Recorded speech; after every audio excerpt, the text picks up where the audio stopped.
আসসালামু আলাইকুম। আজ আমরা ঢাকা থেকে চলে আসলাম গাজীপুরের কাতুরিয়া পদ্মবিল দেখতে। তো দর্শক, এখানকার যে সৌন্দর্য এবং ন্যাচারাল যে পরিবেশ, এগুলো আপনাদের ভিজুয়াল দেখানোর চেষ্টা করব।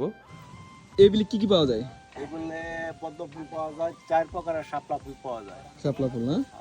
আচ্ছা, এটা বছরে কয় মাস থাকে এই বিল? বছরে 5 মাস থাকে এটা। কি এই জায়গার নাম কি আপনাদের? এই জায়গা কাতরিয়া পদ্মবিল, নলগাঁও, কাপাসিয়া, গাজীপুর। এই তাহলে বিল না?